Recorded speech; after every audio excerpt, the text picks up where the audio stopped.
Demissões em profusão, os bastidores do último jogo do São Paulo como mandante no ano e um balanço dos últimos dias do tricolor do Morumbi, agora no Conjuntura Tricolor. Então bora começar com a notícia mais quente. O São Paulo iniciou aí a barca de demissões, começando pelo departamento médico, por áreas da fisiologia do clube. Eu tô com a notícia do UOL, do Pedro Lopes e do Gabriel Sá aberta aqui para vocês. Então o São Paulo começou na última sexta-feira com essa barca de demissões que deve também seguir nos próximos dias. É uma iniciativa da diretoria para uma reformulação para 2026.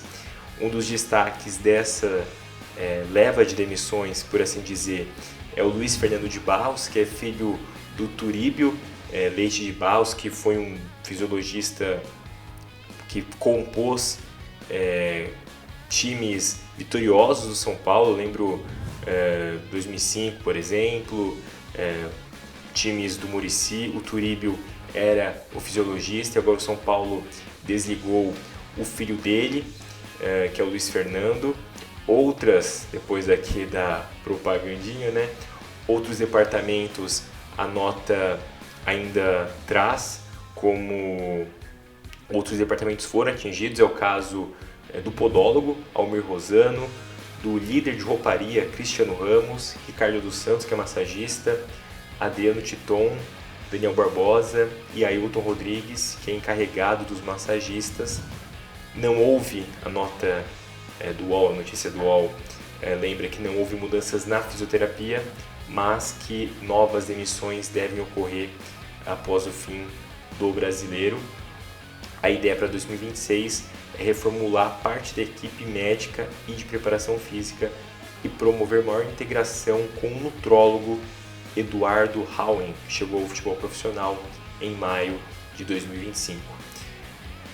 Essa barca de demissões por parte da diretoria compõe ali o que já era esperado, né? O roteiro que já era esperado depois do desligamento do Carlos Belmonte como diretor de futebol. De alguma forma o presidente do São Paulo querendo dizer que algo está sendo feito, que a diretoria de alguma forma quer dar uma resposta aos anseios dos torcedores, que notavelmente já se sabia, né, que algo ia acontecer desde que o Casares disse em entrevista coletiva que existia um problema no departamento médico e que isso teria que ser revisto. Então essas demissões, acho que até para os profissionais que acabaram sendo demitidos, estimo pronto restabelecimento desses profissionais no mercado de trabalho, que eles possam estar em outros lugares rapidamente. Mas depois que o Casares falou, eu acho que todo mundo meio que já esperava que alguma coisa iria acontecer. A questão que eu quero trazer aqui, a opinião depois da matéria, é a seguinte: não dá para chegar agora no final do ano e perceber que estava tudo errado. Porque quando você manda 1, 2, 3, 4, 5, 6, 7 profissionais embora e todos ligados aí de alguma forma à rotina, ao dia a dia do clube, você está passando aí um cheque de que algo estava errado e que não é de agora que veio essa avaliação. Então essa avaliação ela já existia e ela veio muito tarde, né? A ação efetiva, né? Ela veio tarde. Agora a temporada praticamente foi pro saco, no bom português.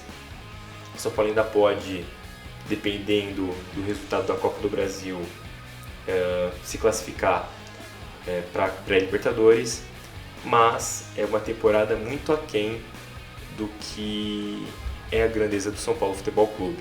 Agora eu vou diminuir o wipezinho aqui e o Wellington, nosso editor, vai aqui soltar as imagens do último jogo do São Paulo como mandante no ano.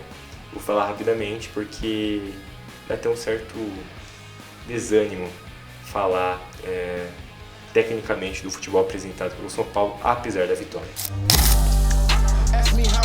Bora pra São Paulo, Internacional aqui direto da Vila Belmiro. Vamos, São Paulo! São Paulo.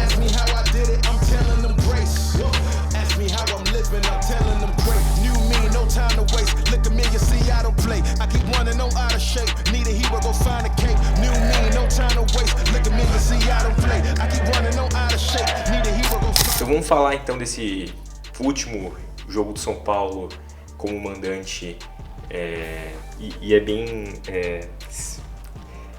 cara, o São Paulo mandar o último jogo do ano fora da sua casa expressa bem, sintetiza o que foi esse ano de 2025. O quanto o São Paulo flertou com o descalabro, com o desastre. O São Paulo não cair nesse ano, não vou falar que é um milagre, porque já ficamos outras vezes tão próximos quanto.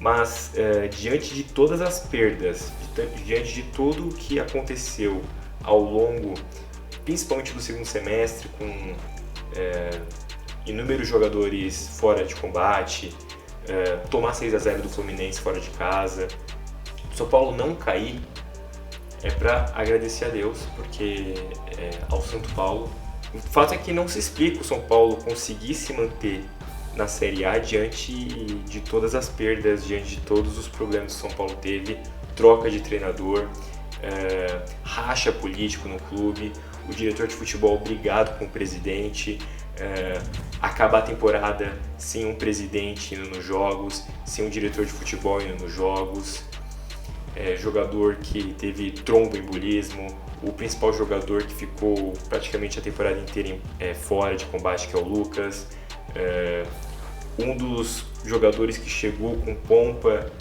também fora por lesões inacreditáveis, que é o Oscar. Muito, não só por culpa dos jogadores, isso é preciso ser sublinhado aqui, ser reiterado, muito por conta da diretoria, muito por conta do não planejamento. Inclusive, depois do que o Luiz Gustavo falou, as informações que tem é que ele não vai ficar pro próximo ano.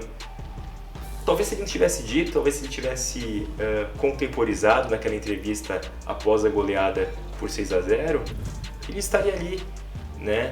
Mas o Luiz Gustavo vai permanecer jogando mais um ano, a gente não sabe onde, mas no São Paulo não deve ser a continuação da carreira dele, o último ano da carreira do Luiz Gustavo, que no jogo contra o Internacional, que eu vou falar agora, a gente estava lá, eu e o Wellington fomos até a Vila Belmiro para ver esse último jogo, que teve 7.000 torcedores, um pouquinho mais em relação ao jogo do Juventude.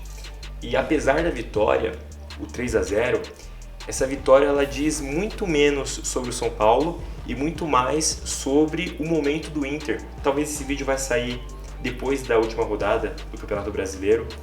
Independentemente disso, o São Paulo só vai saber se vai para Libertadores, para pré-Libertadores, quando a Copa do Brasil tiver ali se encerrado, né? Se Corinthians ou Vasco não vencerem, ou no caso, Fluminense e Cruzeiro vencerem a Copa do Brasil, o São Paulo pode ir pela 8ª vaga para a pré-Libertadores.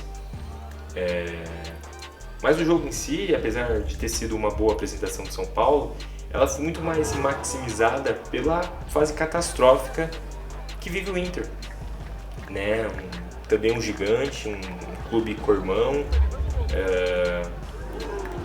que é bizarro, assim, não dá para entender por que o Internacional está nessa situação que está, sendo aí que era colocado lá no início do campeonato, diferentemente do São Paulo, como um time que ia brigar pelo título, que ganhou o estadual, chegou fortalecido para esse Campeonato Brasileiro.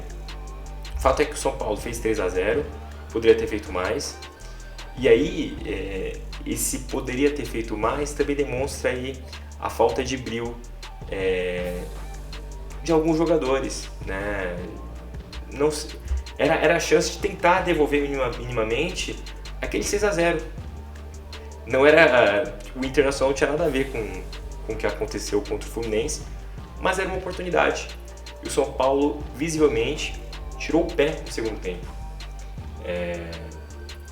São Paulo tem essa compaixão por outros clubes, isso historicamente, né? O São Paulo, em diversos jogos, em diversas oportunidades que tem para golear, prefere tirar o pé. Foi o caso contra o Internacional. O jogo estava muito fácil, poucas vezes, e coloco aqui, às vezes que eu fui no estádio de futebol, já perdi a conta de quantas vezes eu fui, poucas vezes eu vi um time tão desmobilizado quanto o Internacional de Porto Alegre foi para aquele jogo contra o São Paulo. Talvez o Inter escape, não sei que hora esse vídeo vai sair, talvez saia domingo ainda, na segunda-feira, mas uma tremenda desmobilização, talvez na mesma medida que foi São Paulo e Fluminense. Mas pro Inter é pior, né? Porque o time do Inter é melhor do que aquele time do São Paulo que pegou o Fluminense. Jogadores que merecem boas ressalvas nesse jogo. Mike, falava pro Wellington, nossa, o Mike tá mal no jogo, né? Ele tava mal até o gol, né? Ele salvou um gol, mas todas as outras jogadas, todos os outros combates, ele vinha perdendo. Ele faz o gol, né? O segundo gol. E cresce bastante o Mike, então talvez aí seja uma das revelações do São Paulo no ano, dos poucos a serem salvos pelas suas atuações. O Sabino pelo gol, mas eu não acho que o Sabino seja o jogador para ser titular do São Paulo. O Luciano marcou, né? Vale a ressalva, apesar dele ter perdido um gol lá no início do jogo, logo de cabeça. E o Luiz Gustavo, que eu acho que fez uma grande partida que não deve ficar pro ano que vem. E o Ferreirinha que quando ele tá com o cérebro, ele dá muito trabalho pros marcadores, não deve fazer o Neto vestir a tanguinha, quem sabe ele faça 2 gols contra o Vitória. Mas a reta final do Ferreirinha merece aí um bom reconhecimento. Também é um jogador que sofre com muitas lesões. Vamos ver se essas mudanças em DM, em fisiologia para o ano que vem, muda alguma coisa no São Paulo.